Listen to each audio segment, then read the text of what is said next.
Woke supremacy Court Judge news. Aileen Cannon has handed Donald Trump yet another gift in his efforts to stave off the Department of Justice's criminal investigation into his handling of classified material at Mar-a-Lago.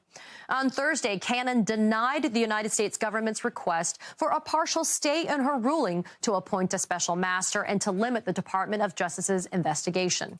The federal government had asked Judge Cannon to lift her hold on the DOJ's ability to use about 100 documents marked classified in their criminal investigation. They also requested that those documents not be included in the special master's review of privileged information.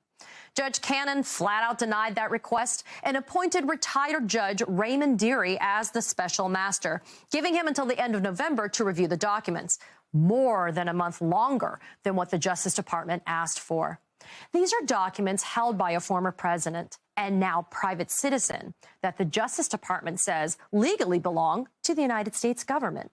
Now, before we get into the details of Judge Cannon's latest ruling, I want to be clear here.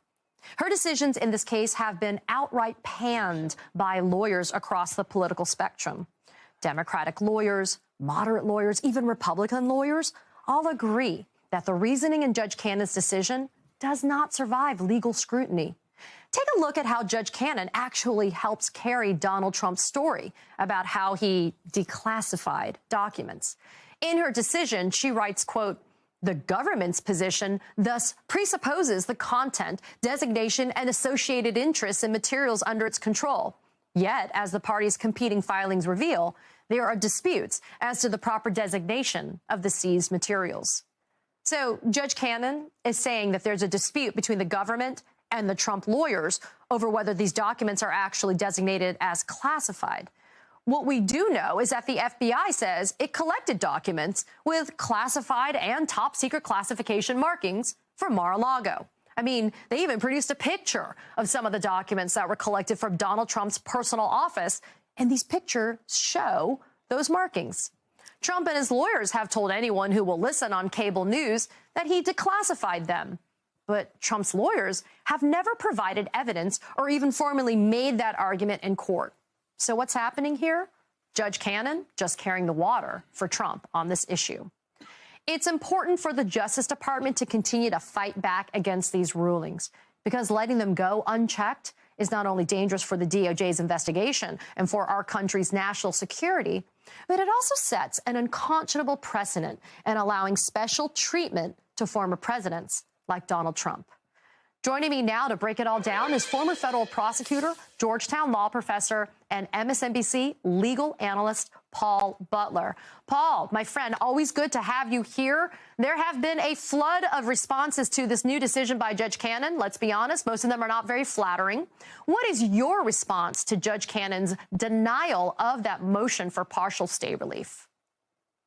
So once again, Judge Cannon is kind of partially joining Donald Trump's defense team. First of all, there's no need for a special master. The good news there was that Trump's proposal of Judge Dearie was acceptable to the Justice Department. So it looks like the person who will decide whether the documents that were seized can be used by the Justice Department for its criminal investigation, that person is a man of integrity, which is important, but it's still going to substantially delay the investigation. It's work that's already been done. And the judge is still allowing the special master to review documents for executive privilege, which, Katie, makes no sense. There's no executive privilege within the executive department of the federal government. And of course, the Justice Department is part of the executive. You know, Paul, baked into Judge Cannon's order is a general Trump-like distrust of the federal government. Here's a portion where she writes, "The first premise underlying the motion is that all of the approximately 100 documents isolated by the government are classified government records, and that plaintiff therefore cannot possibly have a possessory interest in any of them." By calling it a premise, Paul, that these documents are what the government says they are, I mean, these are documents that are marked classified and they don't belong to Donald Trump. Doesn't it seem like Judge Cannon seems to be opening the door to the possibility, if not the outright suggestion, that the DOJ is lying?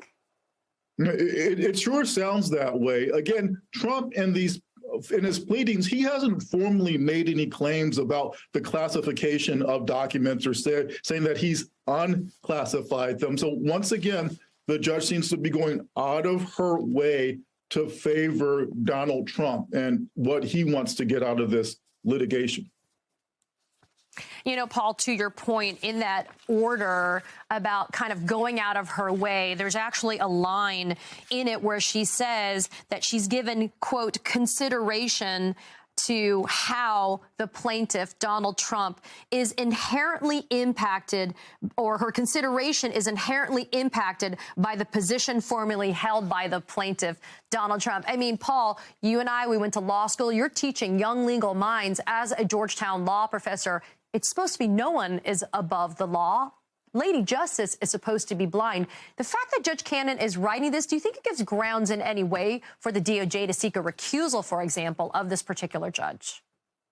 Yeah, I don't think it's actually grounds for a recusal, but it's certainly an issue that will be emphasized on appeal. DOJ has said it's going to appeal the part of the judge's order that doesn't allow them to use the materials that were seized in aspects of the criminal investigation. Of course, DOJ says it can't separate the criminal investigation from the national security investigation. It asked the judge if it could just have these 100 documents for prosecutors to use, and the judge is maintaining what Trump wants her to do. But you're right, Katie, in this order, she said essentially that she's giving Trump special treatment because he's the president. And that's not part of our system of law in the U.S. So what that means, and this is quite troubling, is that the judge has to make up a new process. And I think that's why she keeps getting things wrong. She acknowledges that she's treating Trump differently. And since differently means the way that other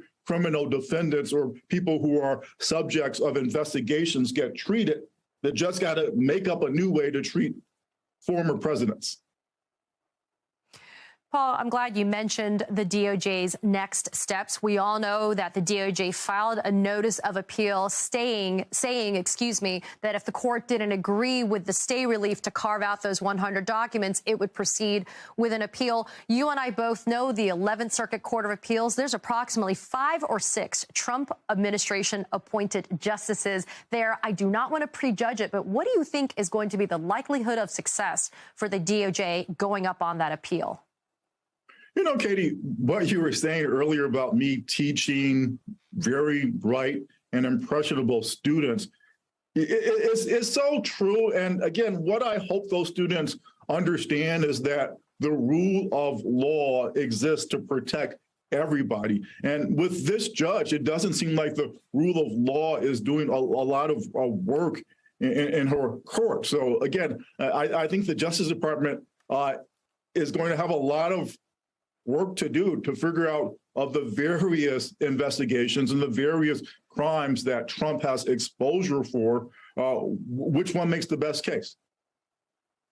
Well, and Paul, you lead me to my last question for you before I have to let you go. In August, you wrote an op-ed titled "Withholding Documents is the Wrong Trump Case for the DOJ to Jump On," within which you argued that a documents case seemed a little bizarre as the first choice for the DOJ to jump on. Obviously, we've learned so much more since that time in August. I'm assuming you've now changed what your assessment is about the value of this particular case. Katie, I think when it comes to prosecuting Donald Trump, federal and state prosecutors have an embarrassment of riches. So January 6th was violent. It was a threat to our democracy. It remains an ongoing threat to our democracy. But I'm also extremely concerned about something that we learned earlier this week, that when the FBI searched Donald Trump's property, they found folders that were marked classified that were empty on the inside. What in the world did somebody at mar-a-lago do with that top secret information that is still missing? So the stakes couldn't be higher in the so-called documents investigation, and the stakes remain extremely high in the January 6th investigation. I don't envy federal prosecutors, including Merrick Garland, the decision that they will make, but I hope that it's a decision about which crime to choose, which prosecution to bring, and not a decision about whether to prosecute at all. Paul Butler, as always, your wisdom and your insight are always appreciated here. Thank you so much for being with us.